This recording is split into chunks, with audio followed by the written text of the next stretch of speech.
Welcome to the Legendarium. We are the Blue Team, and we are going to be discussing science fiction one more time. Aren't we, Stephanie? Yay!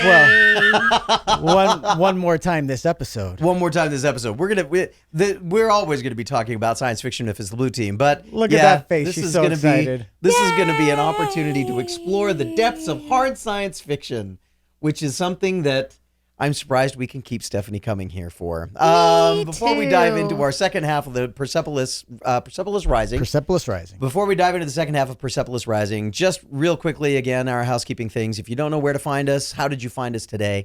But when you look for us in other places, look for us on legendariumpodcast.com. Look for us on Discord, Legendarium. Thelegendarium.com. Thelegendarium.com. Boy, look for us wherever you can find podcasts. Find us on Patreon. Twitter, the show. I think we're the Legendarium on Twitter.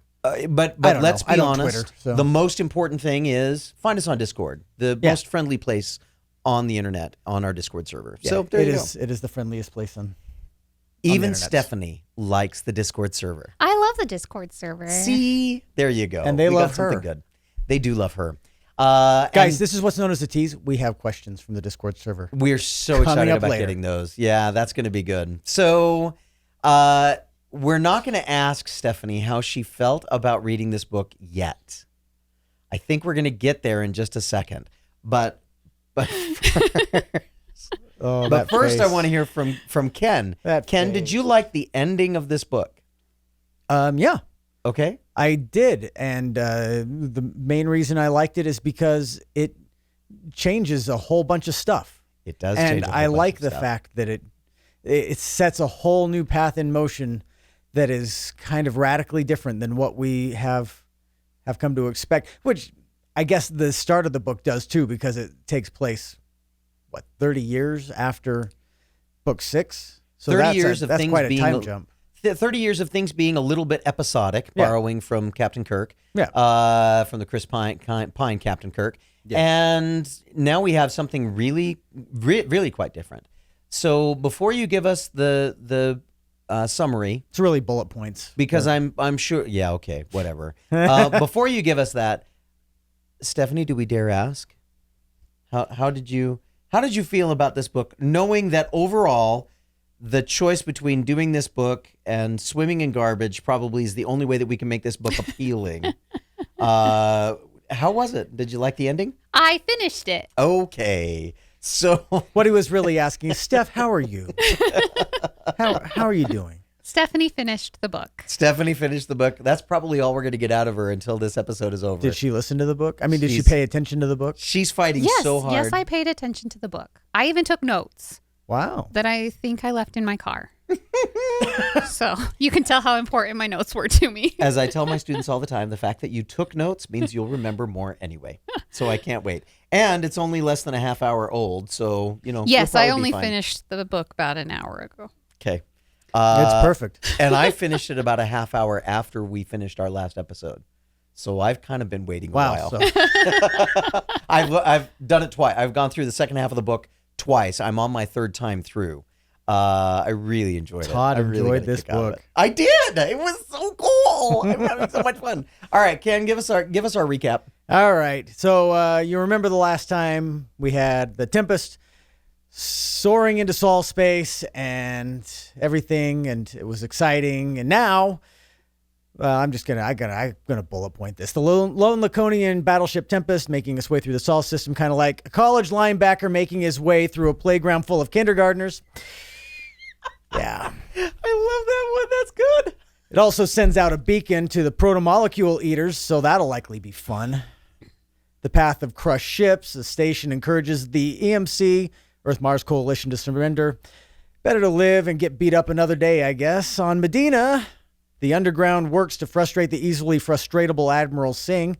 They jailed Captain Singh. Captain Singh. He's only a captain. That's true. Governor Yeah. Singh. He's a governor. He's a governor now, but he's a captain. He only made it to captain. That's true. Governor Singh. We'll just go Governor Singh. It doesn't matter. Spoiler alert, he dies. All right. You're supposed to give 3 seconds for a spoiler alert. Spoiler alert. 1, 2, 3. He dies. There we Three, go. man. Okay. All right, so they jailbreak all the prisoners, sabotage the sensor array, steal some power armor, get Holden captured. Oh, yeah, boy, that one. Hope Boy Scout was prepared for that. Alex springs the Rosie out of dock, distracts the gathering storm just long enough for Bobby and Amos to steal it. That was kind of cool. But Did he say spoiler alert? Oh, yeah, we gave spoiler alert earlier. Okay, we're good. It's all spoiler. It's all also spoiler it's always now. spoiler alerts. It's all spoiler now.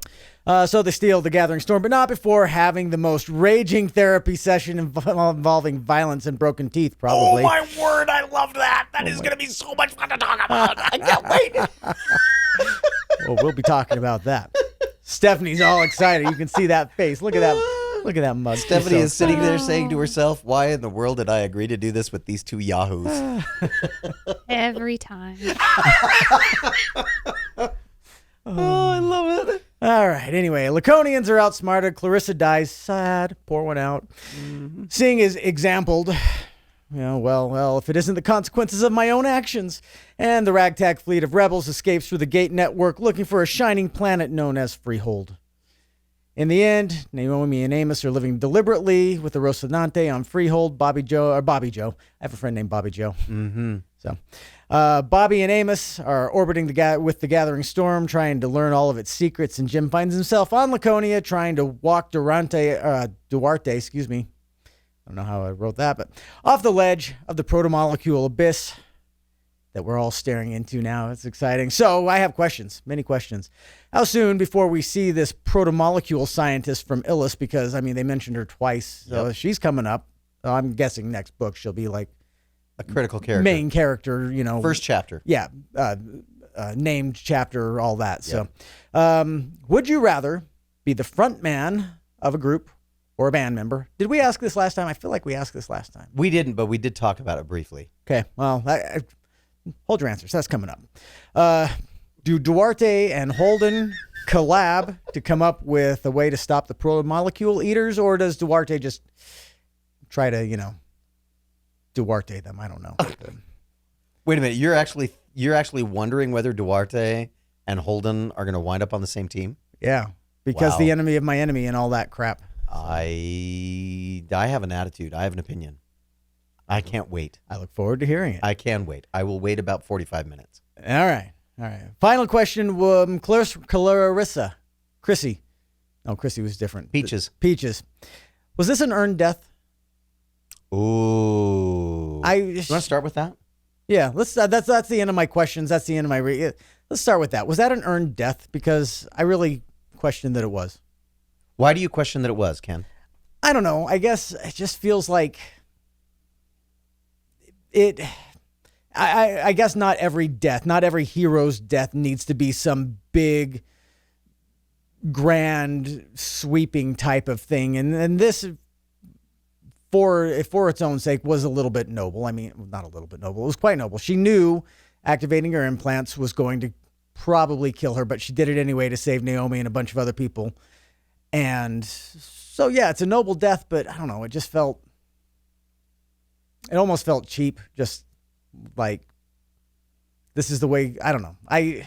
Did it feel cheap because it felt predictable? Maybe that's it. Maybe it just, I don't know. Something, you guys are going to have to talk me through it, but something just felt weak about it. Stephanie? I think that, in my opinion, it's the writing that felt weak. I don't think it was her death in general. I feel like her death, I think it's a very noble death when you think about it. She fought 5 people by herself. Like, that's a pretty impressive fight sequence that they really could have given her more in the writing. And I think they just kind of just like, oh, well, we're going to kill her and this is what she's doing. So let's just hurry and get it out on paper, and never really put a lot of effort into it. So I don't think it's necessarily her or her ending that feels anticlimactic, because I think it's well deserved. I think it was, you get to a point in especially a story like this that has several crew members, you're waiting for that death to happen. Someone eventually is going to die. And I think it made sense for it to be Clarissa, but I just feel like the authors didn't do her justice. maybe interesting. that's it. I think that's where I'm kind of feeling the wrongness of it, is that it just it didn't feel like a big deal was made enough of it, or it wasn't handled correctly.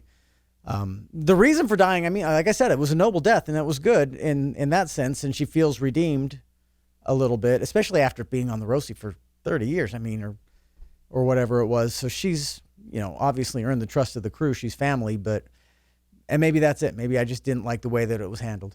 And maybe I need to go back and reread it, because I didn't have any of those feelings. And maybe it's because it was very clearly a telegraphed death. They had mentioned throughout the book multiple times that her health was deteriorating, that it was already clear that she was nearing the end of her life. Yeah. The conversations that have been had between Holden and Amos before Holden left the ship, between Bobby and Amos, right after Holden leaves the ship, and he says, "Hey, I need to know, we talked about end of life stuff between Bobby and Clarissa. We talked about end of life. Have we talked about any of those? No, never told anybody about this. James didn't even care." What do you mean he didn't care? That was a piece we didn't get a chance to talk about. James cares about everything. Come on. James cares about, well, anyway. But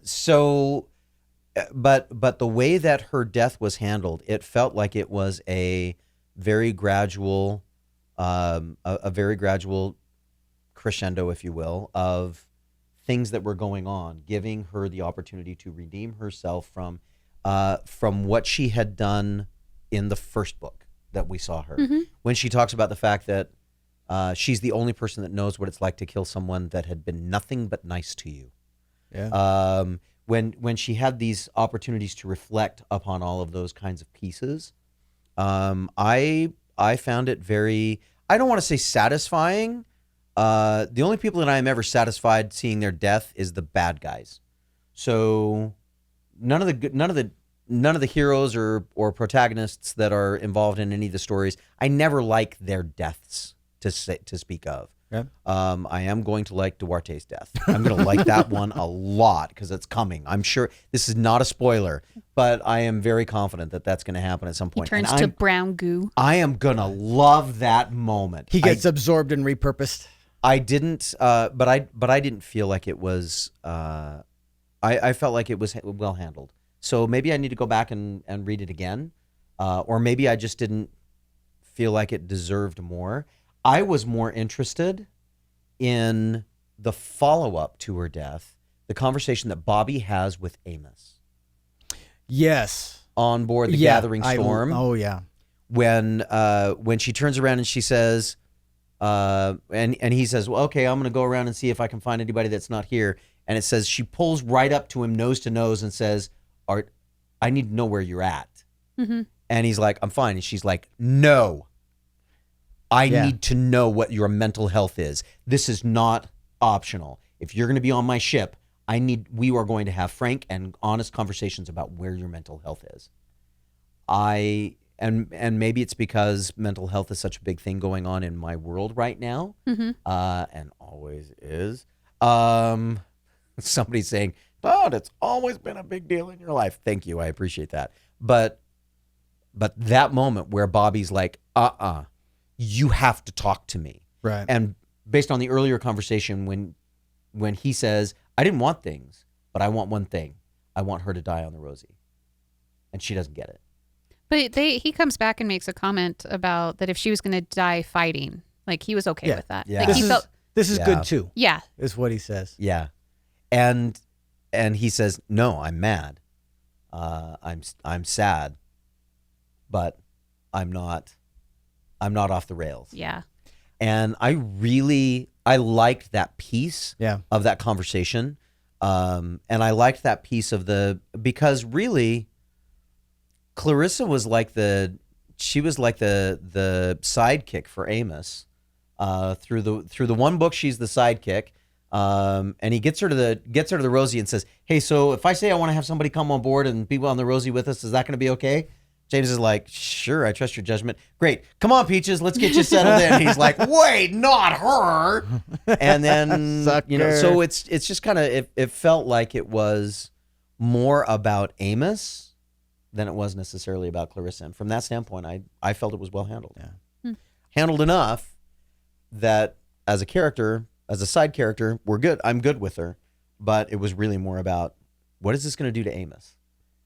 And so I think they did a good job with that. I thought better written was Amos's reaction. Finally, Amos is not an open up kind of guy. He's not a deep thinker, as it were. He's a very matter of fact, this is what's happening, and what I'm saying is what I feel. He's not going to talk about his feelings, and this is as close to him talking about his feelings as we ever come. Well, I don't know. We'll see what the next 2 books are. But through the first 7 books, this is as close as we ever come to him actually opening up about his feelings. Because usually it's just, I'm all right, this is fine. And we get a sense of he's actually aware. He's not quite as psychopathic as he is. You know what I mean? As he was a few chapters earlier. Well, we got to talk about that. Well, let's talk about that now. But it is well written. I think it's a well done introspection on how Amos is, and he copes with it well. He's like, look, this is how I am. This is what it is. This is how it sucks. I keep moving, and Amos is just a keep moving forward kind of guy. Yeah. So, what did he talk about before? We're the things that grow in the cracks. Yeah. And I think that was back in one of the other books where he was talking about we're the things that grow in the cracks of the cement. Anyway, I just remember that from his trip through Baltimore. Yeah, that's right. When he was called James Holden's hired killer. I remember that day. That was a good day. Chrissy Avasarala. So do we want to talk about the attitude adjustment period? That was good writing. That was a well-written punch-in, I tell you. Well, and it started with a really well-written piece of what is going on in the mind of a hired killer, a psychopath. That entire chapter. In fact, I wrote it down as I was reading. Is Amos is not a very nice old man, as Giselle from Enchanted would say. I mean, he's like every time he looks at somebody, all he can see is a way to kill them. It's like, I could snap their neck. This is how I would take this person out. This is how that's 80 whatever years of a life of violence, I think, just summed up in one chapter. That's what Stephanie? It feels like. Yes. What do you think? What did you think about that chapter? I think that one caught me off guard because he only has the one chapter. In this book, I think. Yeah, in this book. I think he only has one chapter. And so for it to start off with him like mentally killing everyone around him. Not just everyone. Clarissa was first. Bobby. It was like just everyone. It wasn't even just people he didn't know or anything. I'm like, wow, that's quite the mental space to be in. Yeah. And I think it's one reason why, I mean, so far back, like when it's like book 1 or 2, when he's talking about Naomi being his moral compass. Yeah. Going, well, yeah, if those are what's going on in your head on a regular basis. Yeah. You kind of need someone to be like, no, we don't do those kind of things. I'm sorry, but we're not going to snap the necks of people that we just randomly come across. Like, so I think it was one of those, like, that Amos is a darker character. Because he's a killer. Yeah. And great. We need them in the world. But to hear where he really is mentally was a little jarring to me. I had a hard time with Amos in this book. And I almost felt like, I think it was more of just a smoke screen to try and cover what was happening. But I was really thinking, they're setting him up to die. Yeah. Like, well, I was like, but this is weird that they would kill off Amos right here in this storyline. But the way that they are writing him and his viewpoints and the things like the way he's acting, because he's very much detached from everything that's going on. Mm-hmm. I was like, if he died, if they killed him off, I don't know if I would be all that surprised by it. one of the things that I found interesting is I'm thinking about it now. It didn't occur to me at the time that I was reading it, but it is occurring to me now. Clarissa, when she's going through the last little bit, she says, "I have killed, but I'm not a killer." Because killers Mantra. are monsters, and monsters are not afraid, right? Right. Amos is a killer. Amos is a monster. He is not afraid, and it became very clear to me. The one thing that I'm going to wonder about is that they provided a nice counterbalance. Peaches provides a nice counterbalance for who Amos is. I'm wondering how that's going to play out in the next little bit, in the next couple of novels, because while Naomi is the one that they all take, and they mentioned this too, that Naomi says anything everybody takes as gospel truth. For Amos, he takes it as right and wrong. For everybody else, they take it as accurate, or it's absolutely accurate. There's no worry about it. But Peaches gave him a reason to be moral. I'm not sure that with that gone, we're going to see the same Amos in the next 2 novels. Well, and you have to remember, I think Amos and Naomi's relationship changed a lot when her and Holden got together. Oh yeah. Yeah. Oh yeah. Even when Holden became captain and everything, like, it took Amos a little bit to warm up to the idea of, like, Holden was captain, because it was like, oh, I'm still going to just listen to Naomi. Yep. So as long as you two agree, we're good. But if you guys don't agree, we're going to have I'm a problem. doing what Naomi does. Yeah. And so there was that shift in his mentality when they really got together. And then we miss what happens the entire time that Clarissa is with them. Yeah. And so not really knowing exactly what happens, like, where was their relationship? What was the basis of their relationship? How good of friends? I mean, we know that it wasn't anything romantic or sexual or anything. It was just, but what did they talk about? What was this? And so it's kind of hard to know how her death is really going to affect Amos. Yeah.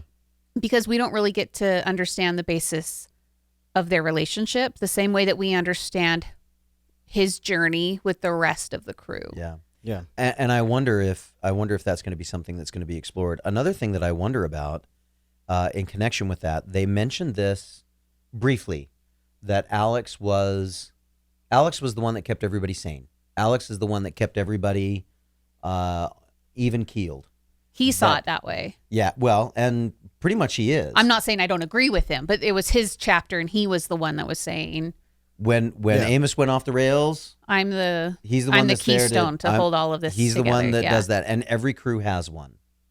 Well, they've split the crew, which reminds me of every time I play D&D, and we always sing the little silly song, "Don't you know you never split the party?" They have split the party, and they've pulled the pieces that were Amos's conscience, if you will, out.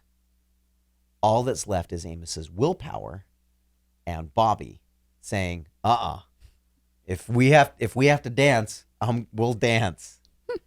So I love how they call it dancing. do we want to talk about that dance? And she will beat him. Oh my gosh. And it's one of the rare people that can actually stand toe to toe and beat Amos, and he can give right back. And it's awesome. Even though they're, old people now, old people fighting. This was what my kids would call Monday night granny fights, And it was brutal. I mean, I don't know that we need to spend too much time on the actual, punch by punch, blow by blow. But I mean, it was a brutal fight. It was an exciting fight, and it would have made a really cool WWE trailer or WWE video. Yeah. Because the way it was being described, I mean, lifting up and hitting the ceiling and then throwing them down and then switching around, and I was like, right. Yeah. It was written very cinematically. I mean, you could kind of see how it was. I think the sheer brutality of it was designed to speak to the two characters. I mean, these are two people who have lived through a lifetime of controlled violence, and sometimes, in Amos's case, sometimes a little less controlled, based on different sides of that control. I mean, Bobby was all about regimented control and execution in terms of performance, not actual, Right. Yeah.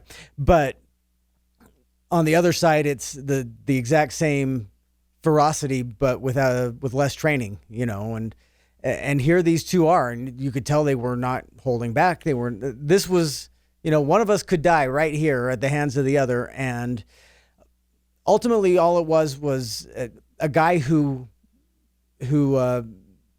his sense of conflict resolution is punch something till you feel better. Yeah. When words fail, which in Amos's case, When words are non-existent. yeah, just hit it with a bigger wrench. And I think that's where it was. And so it was really just a big therapy session. And I've seen these before. I mean, you see these with, what a thought. yeah, you see these with people before. I've seen it between friends, where sometimes you have to get it out with fists when words fail. And afterwards you sit back and you go, all right, I'm good. But contrast this fight that we've got in this book with the fight between Christian Bale and Matt Damon in Ford versus Ferrari, when they start pounding on each other, and rather than hit each other in the head with cans of food, they hit each other with bags of bread. There is a clear. It's one of my favorite fight scenes of all time because they just wear each other out, and then the wife comes over and says, "You guys done? Yeah. You want a Coke? Yeah, I could use a Coke." These two get to that same spot, but it's after significant she breaks a rib, making it hard for Amos to breathe. He's like, he had a hard time breathing. He understood now why. It's a very different kind of a deal. Well, and I think one of my favorite moments of that was at the end, and they're chatting about it all, and I think it's Bobby that makes the comment that it would have been easier to kill him. Oh yeah. Yeah. After all of that fighting and that abuse, and neither one of them had any intention of killing the other.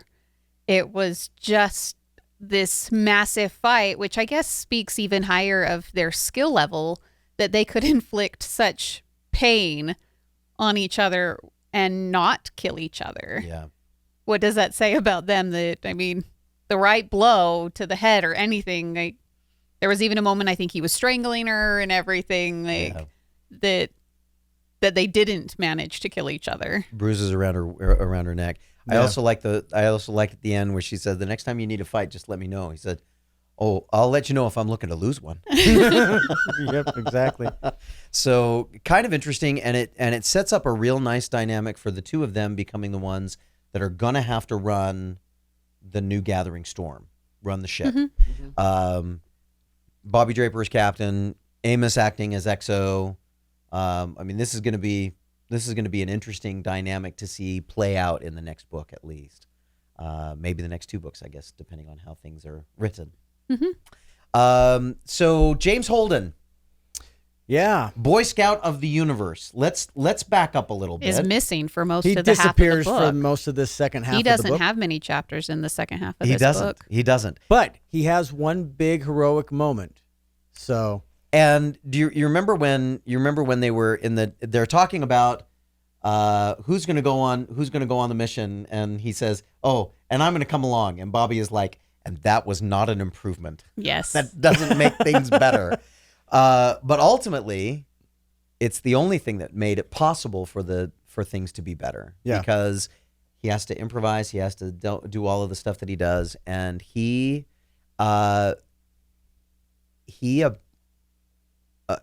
abandons Naomi in the interest of protecting everybody, in the interest of doing the right thing. But he goes off and Naomi says, I still think abandons is kind of a harsh word. Sacrifice. Sacrifice is making something sacred. But he turns around and he says, and she says, he did the same thing that he always does. He goes off and he does the right thing without thinking for a second about anybody else. Yeah. And she said, and that's part of why I love him. And it's also part of why it's hard to live with him. She said, I'm here all the time. This is not the first time I'm in this space where I have to deal with him doing the right thing without regard for anybody else, especially me. That was also, at least for me, The selfishness. that was a real good insight into one of the key aspects of their relationship, her level of patience with all of that, and his inability to see something and say, somebody else will take care of it. He can't do it. Yeah. If it needs to be done, he's the epitome of if not me, then who? If not now, then when? And he just runs. I'm not sure. I think that that's always a laudable characteristic. In my relationship with my family and my relationship with my wife, I am continually evaluating, is this the right thing to do for the benefit of all? And there have been times that I've made the choice, no, this isn't the right thing to do for the benefit of all. And so I've sucked it up. I've done other kinds of things. I guess I am not a very good James Holden. Maybe I'm closer to being an Alex, I guess. There's only one James Holden. So. Hallelujah for that, right? Right. Can you imagine what this world would, or what the universe would be like with two James Holdens? Maybe we'll find out from going into the pens. And it very conveniently puts him right where he needs to be to James Holden his way through this problem. Well, yeah, there is that. I got some predictions. We're not there yet. What else do we want to talk about this book before we go to Kenn's predictions and the questions from Discord? Stephanie, what do you want to talk about in this book? There was a moment that I got thinking and these are like weird side characters. Like there's a moment, a lot of what Drummer, her motivations are and everything. She talks a lot about her husband and her missing her husband, and which I think is an interesting mind place for her to be, because she's the head of the transport union. She's the one that was in charge of all of this. She has this huge weight on her shoulders with this ship coming in and everything. And so much of her inner dialogue is talking about her husband and their relationship. And I thought that was really sweet. But on the other side of things, there was some chapters with Singh, with Governor Singh. And he's the same way. So much of his thought process was about his wife and his daughter. And I just thought that was kind of an interesting place to put these two characters who are very much in the same place on opposite sides of the conflict. One with the big stick and one without very much more than a toothpick.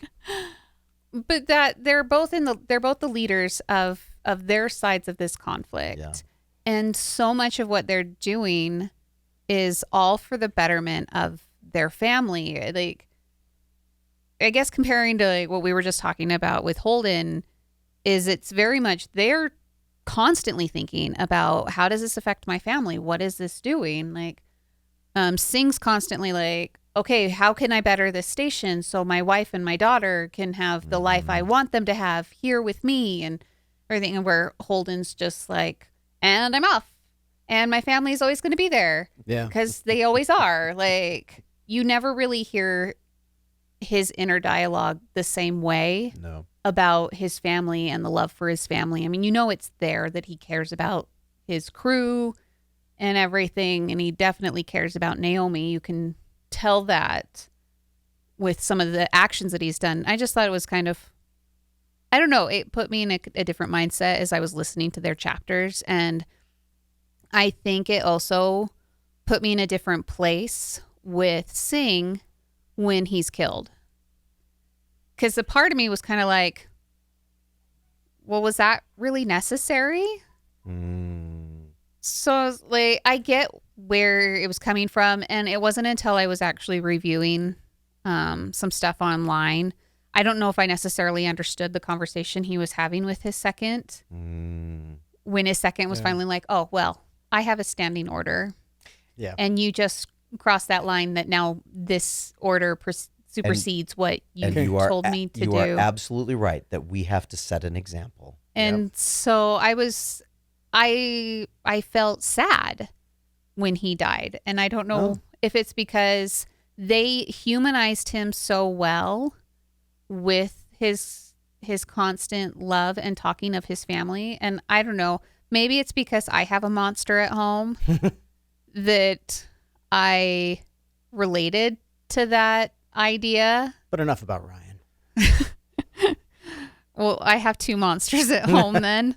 But I don't know. I really had a hard time with that. And then I guess I read online and I was like, oh, I guess that is true. That it wasn't just let's kill a bunch of people it was let's kill a bunch of my people. Yeah. Borderlining. He talks earlier about genocide and not wanting to cross that line. And then he does. And so then he's ready to, exactly. And so I was and then I was annoyed at the prologue chapter where Duarte meets with his wife and his daughter. And I'm like, I feel like that's going to come back to bite him. That his wife is going to. Let's hold on to that because I want that to be part of my predictions. The discussion about the wife meeting with Duarte. I want to come back to Kenn that. looks really confused. That's Does okay. that I'm used happen in to this seeing book? that. So Yes. in the prologue, Duarte has the final chapter, the prologue. Oh, wait. The epilogue. Sorry, not the prologue. Okay, yeah. Sorry, the you're right. epilogue. And he meets with the wife and the daughter before he meets with Holden. That's right. Okay. For some reason I was jumping right over that part. I'm like, this sounds familiar, but wait, where am I? Yeah, okay. And she comes and asks for the reports. Yeah. About his death and everything. I can't wait to see how it comes out of that. That is one of my predictions. I feel like are that we death. in the predictions? Okay. I don't. Sure. Right now I am. That's one of my predictions. Is I think that she is going to come back. I think she's going to come back to become, haunt Duran. with wanting revenge. She's going to come back as part of an inner resistance of Laconians against Duarte, especially because one of the things that I think we're going to find out, again, this is me, the threat that everybody says, well, at least this is better. You could be in the pens. I think we're going to find out that there's a lot of people who have family that have been sent to the pens. Yeah. You remember they talked about those in the very beginning, the prologue. The protomolecule. I think that's going to play a role in the downfall of their Laconia. test subjects. Yeah, that the families of those test subjects, and they kind of allude to it. They say, when you kill an insurgent, you alienate not just them, but all of their families. So all of them are going to become vicious against you. All of them are going to become your enemies for the rest of their lives and their children's lives. This way, we set a different example. And the example that we set is we will hold ourselves to a higher level.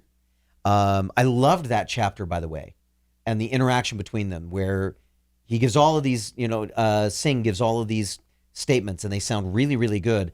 And then Overstreet turns around and uses his exact same words against him. Yeah. It's like, oh my word, that was really well done. Brilliant writing, I thought, to lay it all out and to let it all happen the way that it did. It was very well written, I thought.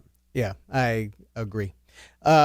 This dovetails nicely into some Discord questions. That was a blast from the past. Remember when we used to do Reddit questions? I remember when we used to do Reddit questions. Oh my goodness.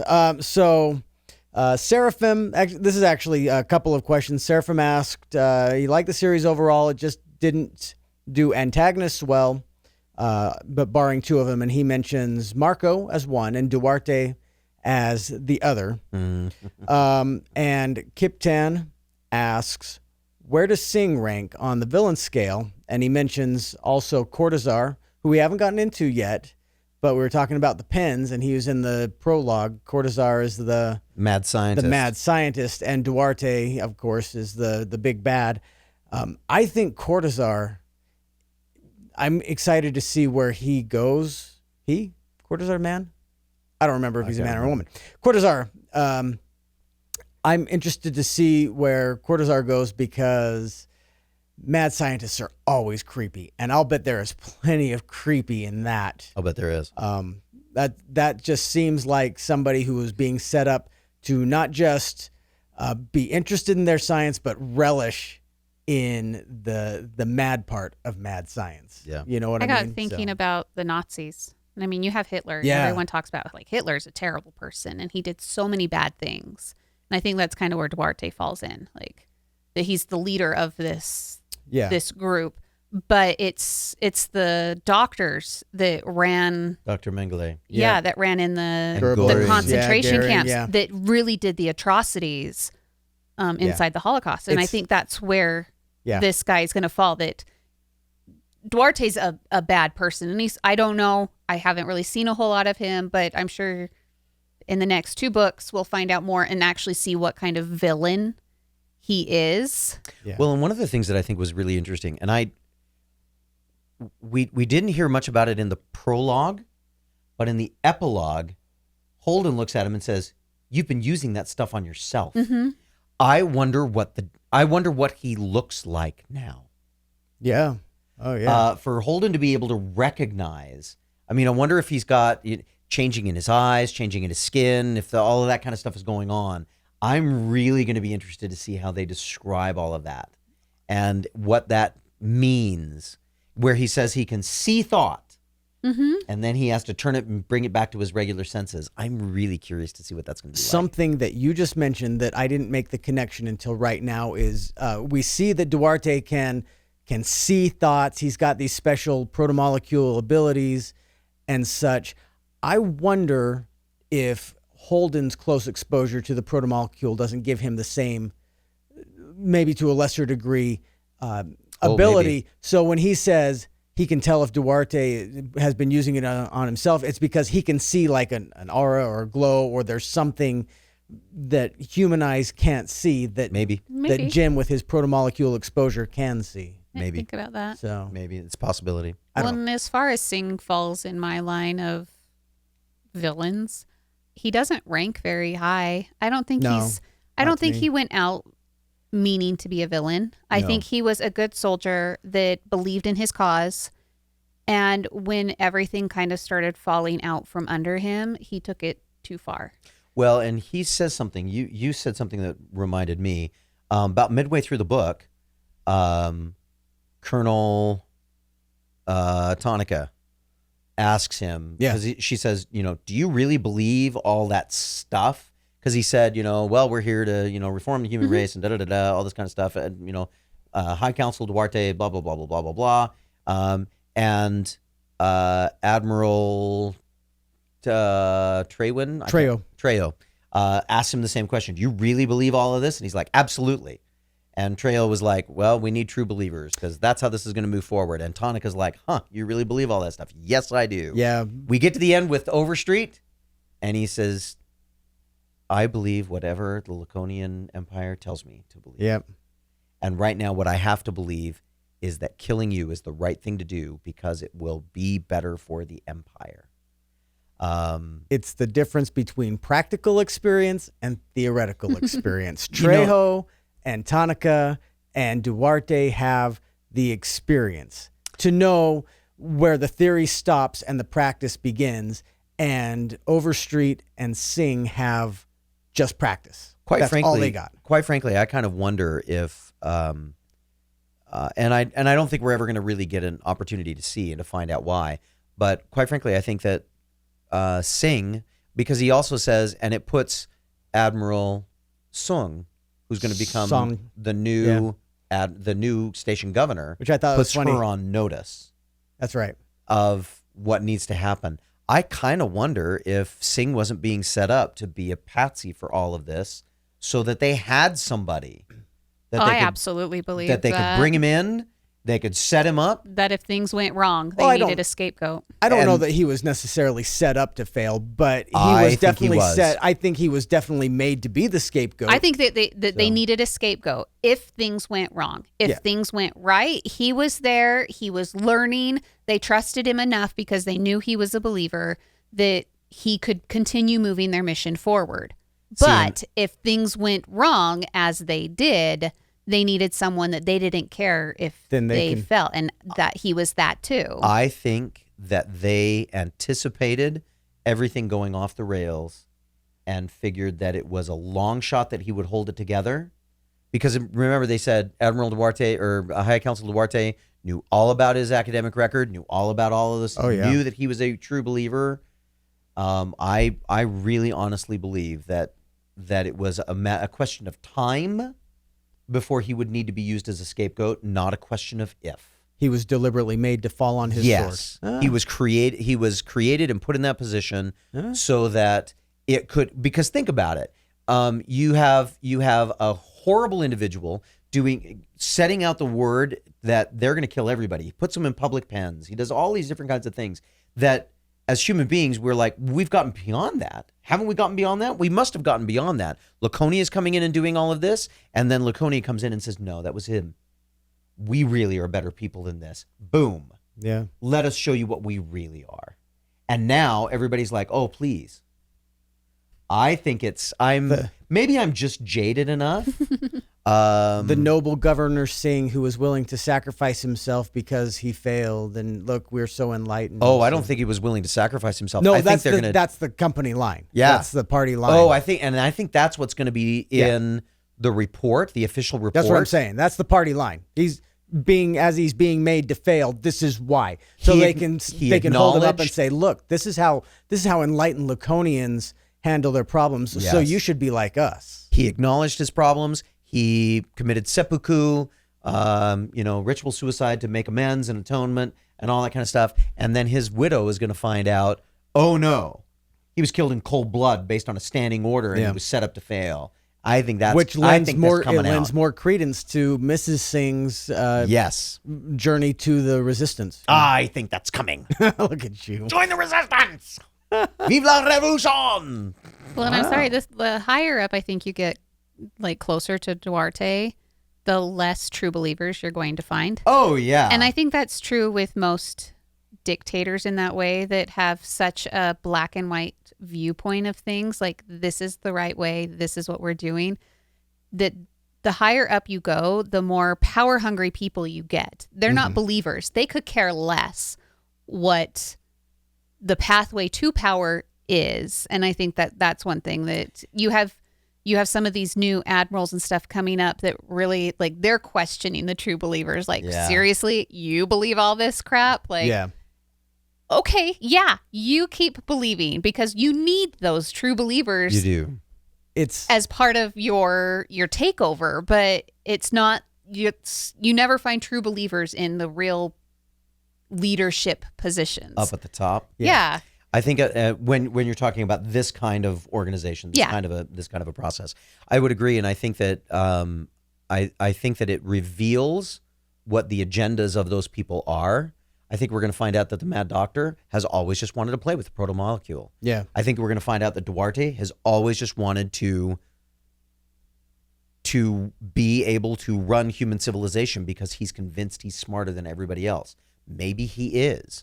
Now that he's been playing with proto-molecule and enhancing himself with proto-molecule, he probably is. But he's also going to be an idiot for unleashing the killers of the proto-builders. Like, I'm sorry, but the smartest person in power isn't always the best person in power. Is. Right. Rarely is. Anything else we want to talk about on this, or should we just keep going with questions? Well, I wanted to. We kind of have addressed this one. Seraphim, he made this point about Seraphim, a boy or a male? I'm sorry. I apologize with the pronouns. I don't know. Seraphim says. Seraphim says. Talking about Duarte, since he wasn't just some mustache twirling bad guy doing evil things because he's an evil, greedy a-hole and or an idiot just doing whatever the plot needed him to do for max conflict. I think we kind of just. I just wanted to mention it because I just like that he said a-hole. And to her point, Clarissa earlier in the book talks about the fact that her dad was that way. Her dad just wanted it because other people wanted it. Yeah. There was no reason that he should have anything more. He just wanted it. And she's like, there are people like that. So maybe we're saying Duarte isn't that kind of person. I don't know. I think I want to find out more. I just feel like he feels like he has. I want to see this manifesto. I feel like all the answers are in the manifesto. I want to see the 9 critical virtues or the 9 whatever it was, the 9 ethics. Duarte's 9 ethics. I want to see those pieces. Yeah. I'm kind of tempted to go out on the internet and find Don't you do it. Duarte's treatise and all that kind of stuff. So tempted. I feel like it'll come up in 8 or 9. I feel like so, it'll come up. I want to see those. Jofu asks, he mentions how heartbreaking was Peaches. I mean, I think we beat that drum. It's because you didn't find it very heartbreaking. Well, I found the fact that she dies sad. I mean, but I didn't like the way that it was delivered, I guess. I don't know. But I think we talked about that, but he also asks opinions about the time jump. Do we have opinions about the time jump? 30 years. So I'm looking back on 30 years. Now, I want to ask this in two parts because this wasn't clear by the question. So let's answer these two questions. One about the time jump between the books, and two, I wonder if he's talking about the time jump when they activate the gravity weapon in the Sol system, and it has that little stutter, time stutter. We can talk about both of those. Yeah, so let's talk about both of those. Can we talk about the 30 years first? Yeah. So I'm looking back on 30 years. You've got 30 years to look back on and still be able to make sense out of all of it, right? Yes, I have 30 years. I mean, I'm thinking about, so my wife and I Plus. just celebrated our 31st anniversary, our 32nd anniversary of having met, just happened. In fact, we're coming up real close on our 32nd anniversary of me proposing. So yeah, I got to remember that. That's probably going to be not a big deal for me. You ought to do something. I'll probably do something. Maybe I'll ask her to marry me again and see if she still says yes. Of course, at the time she said maybe. She said, "Let me think about it."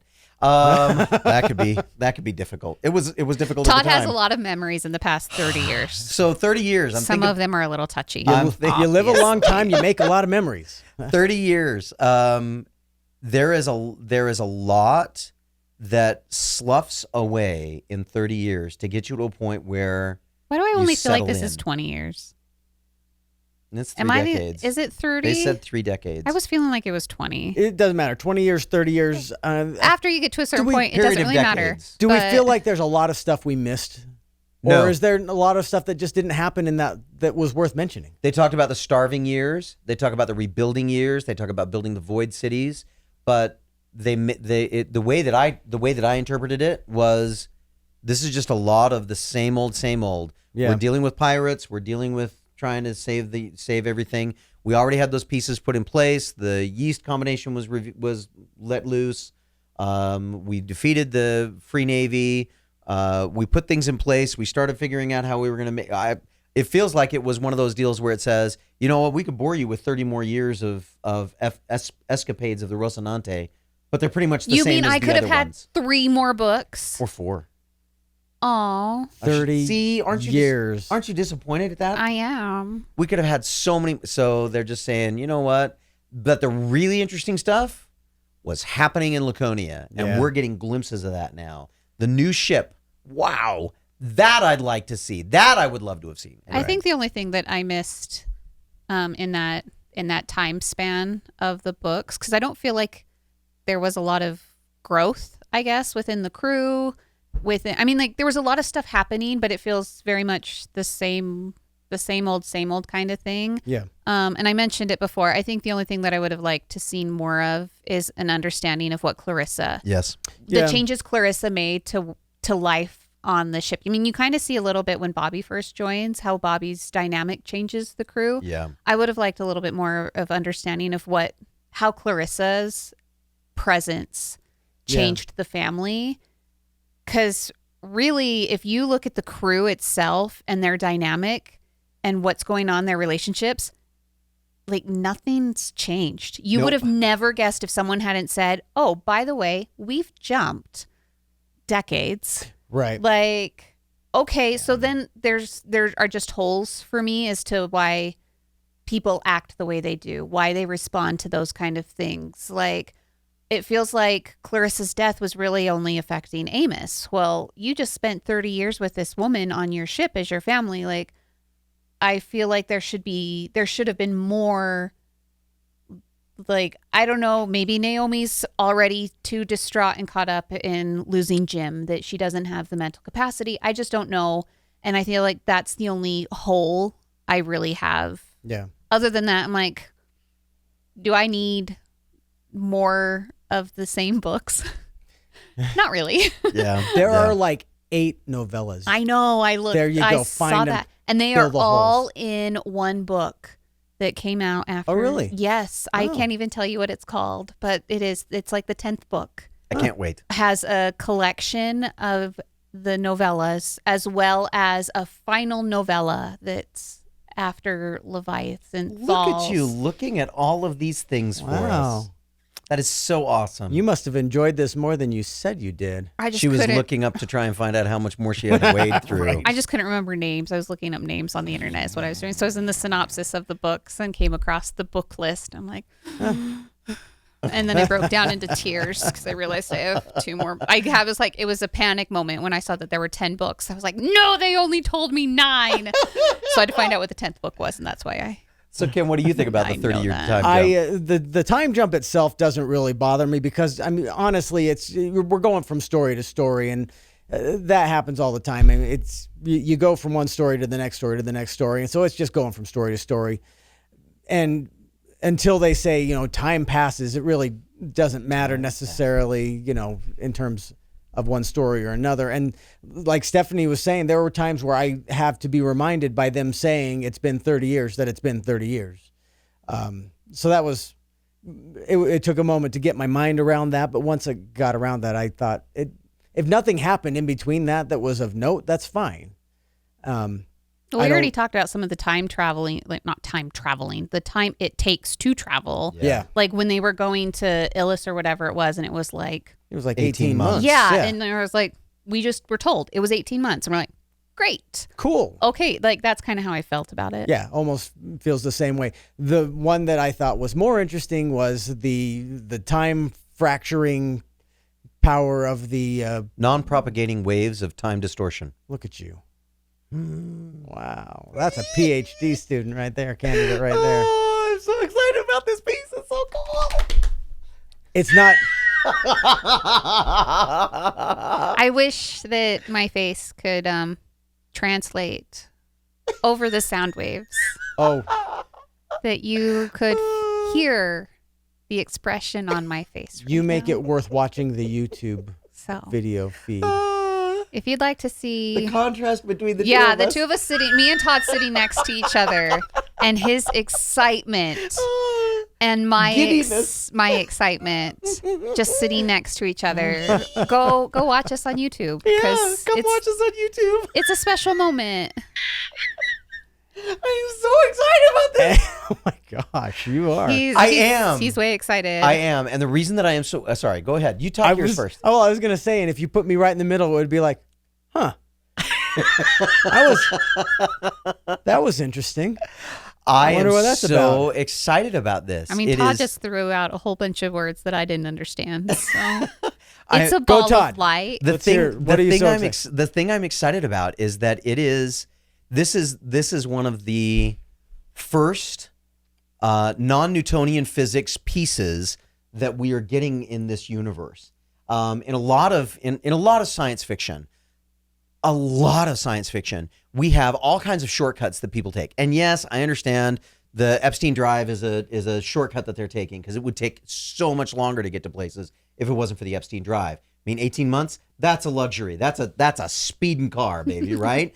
And they spent some time talking about it, but I will say really quick tangent. The Epstein drive feels different than like warp speed and hyperspace, though, because it feels more grounded in like theoretical science rather than hyperspace and warp speed going to Star Wars and Star Trek feel like magic almost. They do. And I've been going back and looking at some different pieces, and I think I mentioned that I read a book or listened to the book, The Science of Science Fiction, and it's a free download on Audible, and I loved it. It was great. It was just, it fed my soul with all of the geekiness that I have, right? But this is the first piece that says there is a species out there that has figured out something about how to make physics do their bidding instead of being trapped by the Newtonian physics that all the rest of us have to live with. I am so excited about this because this is the piece that not only is the pivotal piece for killing the protomolecule builders, but it's also the piece that says, and we have James Holden says it at the end, we're talking about something that is orders of magnitude more advanced than that killed the thing that was orders of magnitude more advanced than us. Right. So it's like, caveman shows up and says, "Whoa, I have invented fire," and some guy comes along with an M16 and says, "Yeah, fire, that's cute." I'm so excited about this. I can't wait. It was a good way to encapsulate it. Is excited. Just a little. If you can't tell, Todd's excited. Have questions, predictions? All that stuff? So I gave my big prediction that I think Mrs. Singh is going to become involved in the resistance against She has a Laconia. name, and I feel bad that I don't know it, It even though starts she's with a physical. J, but I don't remember what it is. Can't remember. Mrs. Singh. And Elsa? Elsa is the monster. Yeah, it's Monster. Yeah. Naomi. Is it Naomi? No, No. she's They wouldn't have two. she's Naomi the other. Nagata. Sorry, that's the other. That's It's the like, other. wow. No, there's I can't. It starts with a J. Okay. There you go. Any predictions? I gave the one that I could actually think of. You predict that you're going to get through the book without caring about it. I care. Not caring and not liking are two different things. Okay, And I am okay. going to reiterate again that just because I do not like these books does not make them bad books. Which I Thank you. love. I love that distinction. I really do too. honestly I do. I really can do too. continue to reiterate that just because I do not like them does not make them bad. They're not your cup of tea, but it doesn't mean that it's I bad am not a big fan of science fiction, tea. Okay. especially 12 books of science fiction. It's only 9. It's only 9. 9. Hard science fiction. You over exaggerate by like a third. I tend to over exaggerate. 112 is usually the number I throw out when I'm exaggerating, so I Oh. didn't say 112. Yeah. That's good. I 'Cause- normally use 8 million. It feels like 112 books.